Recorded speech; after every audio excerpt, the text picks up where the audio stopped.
Assalamualaikum warahmatullahi wabarakatuh. Perkenalkan, nama saya Chairil Anwar. Saya akan membuat sebuah tutorial tentang cara koneksi database serta create, read, update, dan delete-nya pada sebuah form customer. Yang pertama akan kita lakukan yaitu koneksi database terlebih dahulu, yaitu dengan cara mengaktifkan Apache dan MySQL pada XAMPP. Jika sudah, kita ke localhost phpMyAdmin. Lalu kita buat database baru.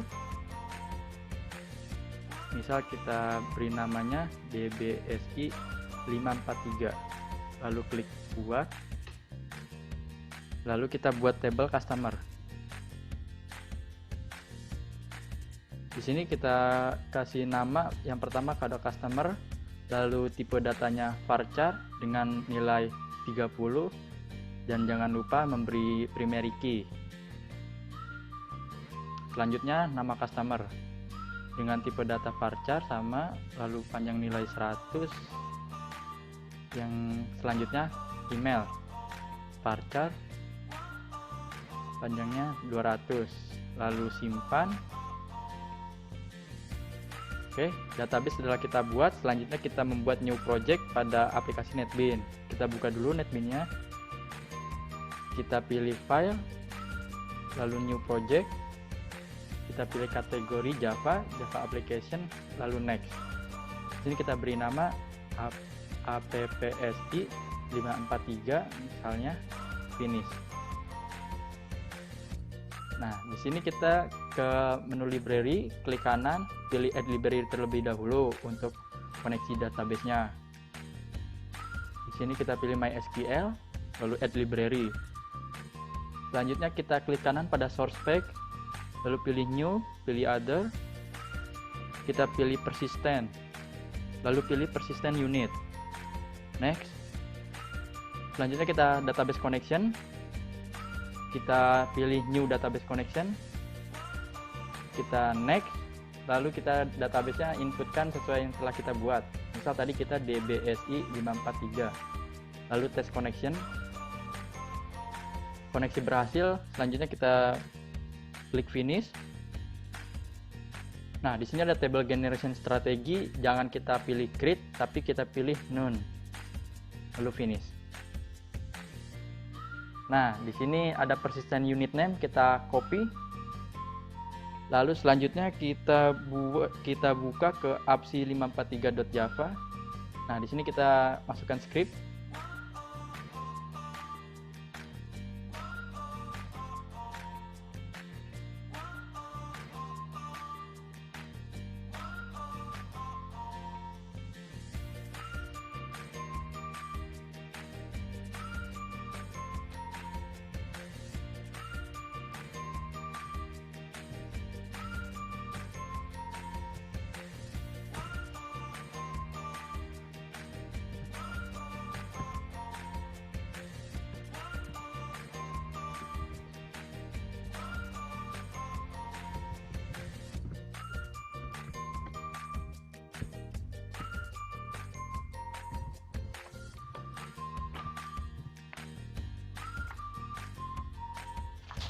Nah, setelah kita buat, kita klik kanan, lalu run file. Nah, di sini kita sudah berhasil. Selanjutnya kita untuk insert database-nya menggunakan model VMC, yaitu model, view, dan control, yang terdiri dari model, yaitu struktur table setiap objek, variabel terdiri dari kode customer, nama customer, dan email. View-nya yaitu tampilan input, edit, dan list. Yang terakhir controllernya. Controller dibuat terpisah agar saat maintenance lebih mudah. Kita ke package appsi 543, lalu pilih new, pilih Java package. Nah, di sini kita masukkan buat modelnya. Lalu finish. Kita pilih lagi new Java package, terus kita buat lagi yang controllernya. Lanjut yang terakhir kita buat yang view-nya. Oke, setelah kita buat, kita ke package model, klik kanan, kita untuk masukkan ke persistent, yaitu pilih other. Kita pilih kategori persistent dan pilih entity class from database, karena kita ngambil dari database. Lalu next, kita pada available table-nya kita pilih customer, lalu pilih add agar pindah ke kanan, lalu pilih next. Nah, di sini picknya kita arahkan lagi ke model, lalu finish. Oke, setelah itu muncul customer.java yang isinya terdiri dari kode, nama, email customer yang hanya menampilkan sebuah value atau nilai. Selanjutnya kita buat controller, yaitu dengan cara klik kanan pada apps543.controller, pilih new, pilih other, persistent, terus pilih JPA controller, lalu next. Kita pindahkan lagi ke kanan dengan klik add, lalu next. Kita arahkan kembali ke apps controller, lalu finish.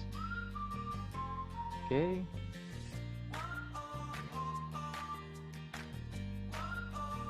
Untuk create ada insert, lalu update adalah edit, untuk hapus adalah destroy. Kita kembali ke apps543.java. Di sini kita akan masukkan sebuah script untuk menginputkan data ke database-nya.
Nah, di sini ada lampu bolam, tidak perlu panik karena kita bisa klik terus pilih surround statement with try catch untuk mengatasi masalah tersebut. Oke, setelah kita buat, kita klik kanan, pilih run file. Nah, di sini kita sudah menyimpan sebuah data ke database. Kita cek di database-nya. Nah, di sini sudah otomatis terinput di database-nya. Oke, selanjutnya coba kita buat kembali.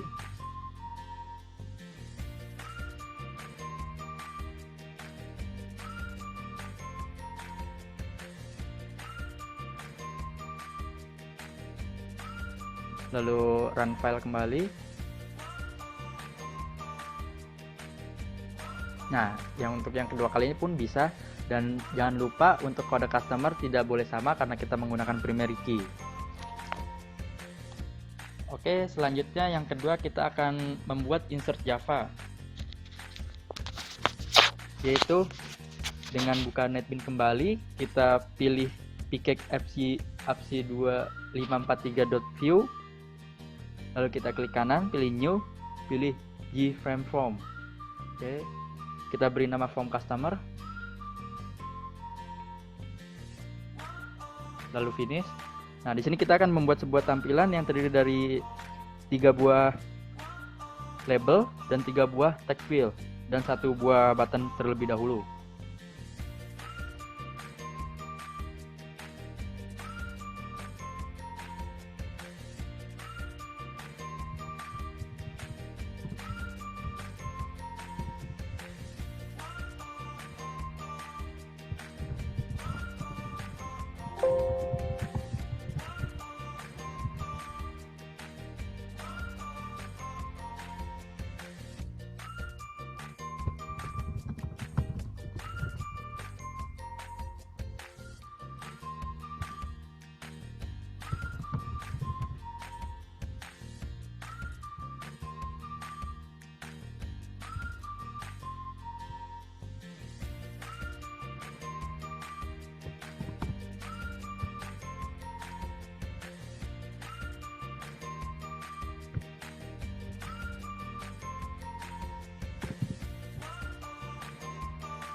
Ini kita jangan lupa untuk memberikan sebuah variabel pada text field-nya. Yang pertama, kode customer kita beri sebuah variabel txt kode. Lalu yang selanjutnya nama customer kita beri variabel txt nama. Yang terakhir txt email ya. Oke, setelah membuat desain awalnya, selanjutnya kita ke menu source. Lalu masukkan script di bawah public class form customer extend java.swing.gframe.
Selanjutnya kita memberikan sebuah action perform pada button save. Kita ke menu desain, lalu ke menu save, kita klik kanan, pilih event, pilih action, lalu action perform. Nah, kita harus masukkan script terlebih dahulu untuk agar sebuah inputannya dapat kita simpan melalui aplikasi yang telah kita buat di NetBeans pada desain sebelumnya.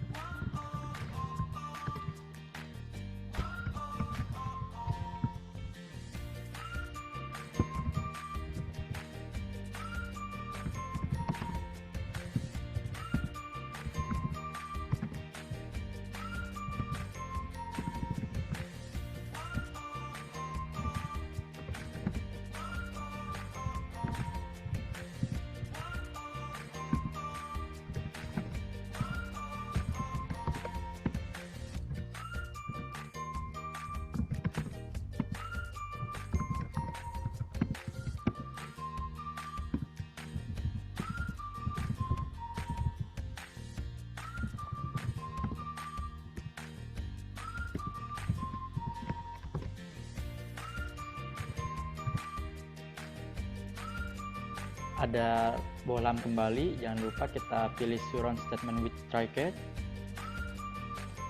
Nah, selanjutnya kita masukkan kembali untuk membuat sebuah option pen, misek, yaitu ada saat kita input ada tulisan data tersimpannya. Berikut skripnya.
Nah, ini setelah kita buat, kita coba run file. Nah, di sini coba kita masukkan kembali. Misal kita memberi sebuah kode customer C03, lalu beri nama Heru, emailnya. Nah, coba kita save. Nah, data tersimpan. Kalau kurang yakin, coba kita cek di database-nya. Nah, di sini otomatis tertambah pada database. Coba kita ulangi lagi kembali.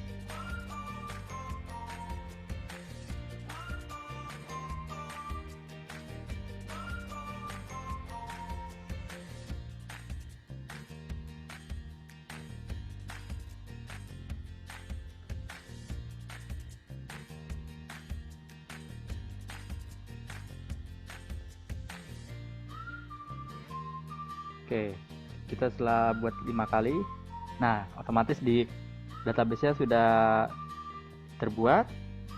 Selanjutnya kita buat tombol search dan edit pada NetBeans-nya. Kita kembali NetBeans, lalu ke menu desain.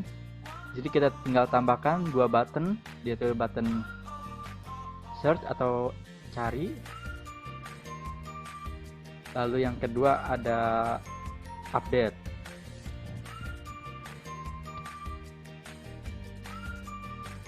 Oke, kita beri action perform pada button cari, pilih klik kanan, pilih event, action perform. Nah, di sini kita masukkan sebuah script.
Tombol cari kita telah kita buat. Coba kita run file kembali.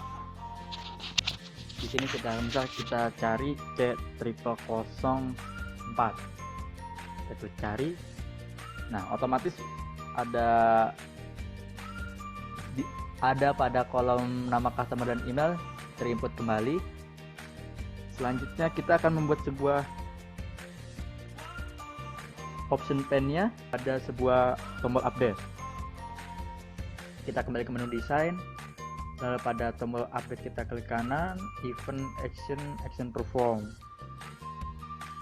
Kita masukkan script kembali.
Nah, di sini seperti biasa ada bohlam menyala karena ada suatu kondisi yang belum selesai. Kita pilih surround statement with try catch.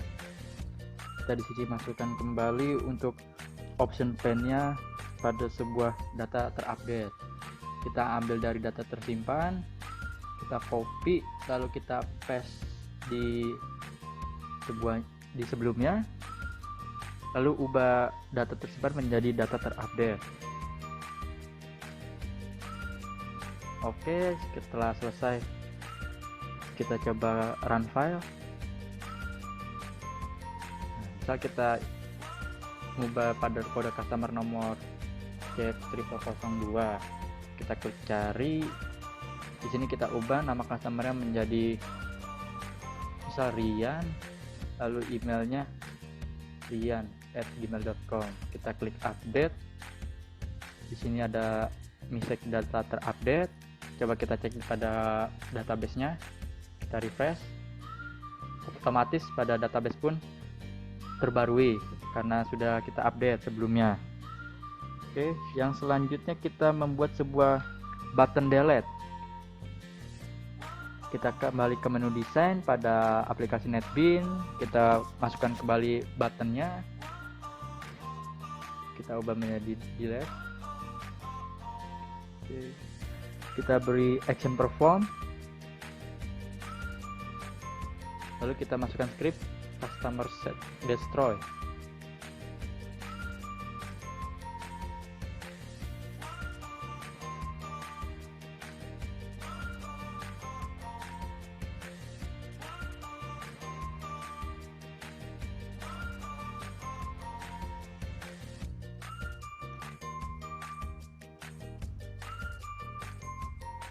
Pilih surround statement with try catch. Nah, di sini kita masukkan kembali option pane-nya menjadi data terhapus. Oke, kita copy dari data terupdate, kita pastekan, kita ubah jadi data terhapus. Oke, kita kembali run file. Lalu kita masukkan pada customer 3, kita cari dan kita delete. Nah, otomatis terhapus.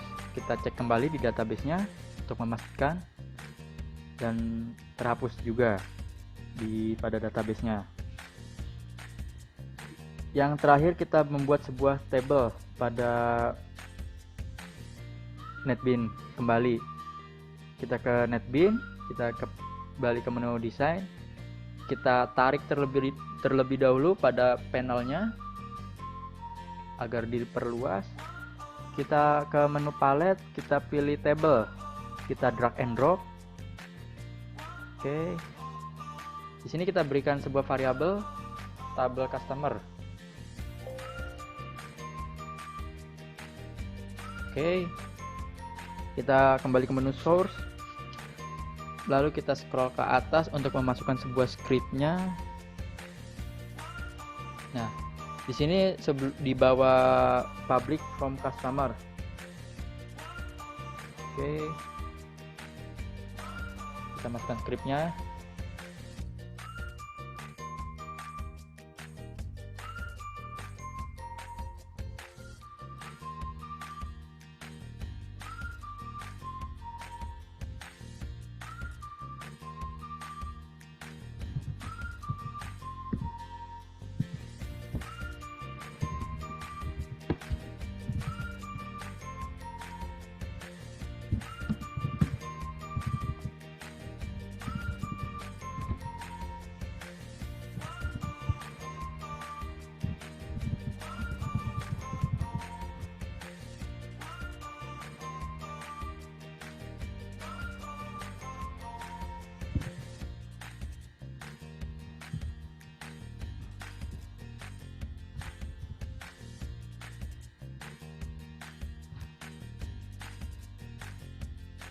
Selanjutnya kita akan menampilkan ketika formnya muncul maka akan tampil.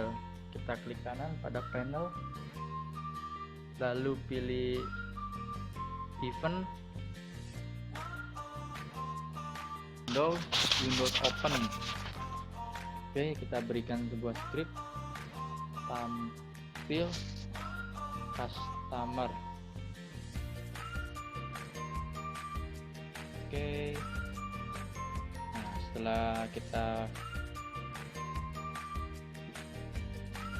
kita berikan sebuah script, kita coba run file.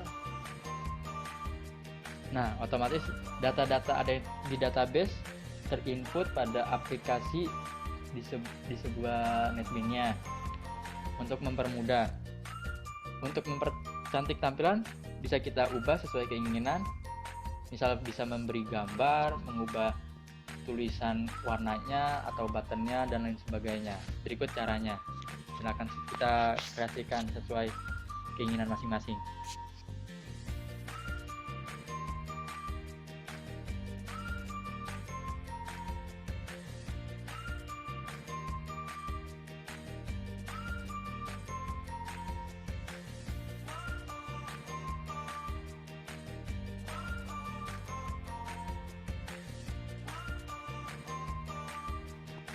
Di sini kita bisa memberikan sebuah border ataupun variasi-variasi lainnya.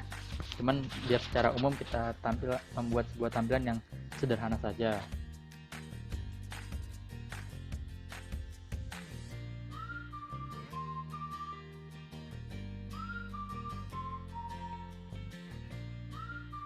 Kita bisa memberikan sebuah background dengan cara ambil label pada di palet, kita taruh pada panelnya, kita klik kanan, pilih edit, kita hapus, lalu enter. Nah, kita ke menu properties, bisa pilih icon. Nah, di sini kita bisa masukkan gambar dari data harddisk kita, misalnya kita klik browse, kita pilih gambar yang sesuai diinginkan dengan syarat gambar tersebut resolusinya harus sama dengan pada aplikasi yang telah kita buat.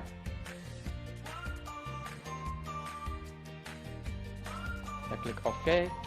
Nah, di sini berantakan karena kita belum memberikan sebuah set layout dengan memilih absolute layout pada gambarnya. Kita klik. Nah, otomatis bisa kita rapikan kembali. Kita geser-geser terlebih dahulu.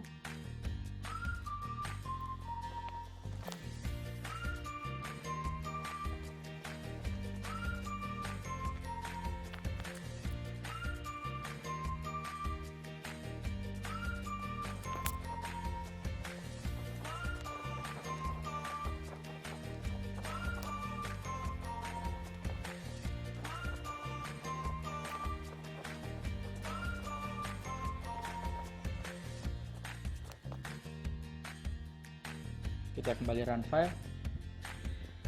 Nah, tampilannya lebih menarik ya daripada sebelumnya. Desain untuk sebuah desain bisa kita ubah sesuai keinginan. Kurang lebihnya mohon maaf bila ada kekurangan dalam mempresentasikan tutorial berikut ini. Wabillahi taufik wal hidayah. Wassalamualaikum warahmatullahi wabarakatuh.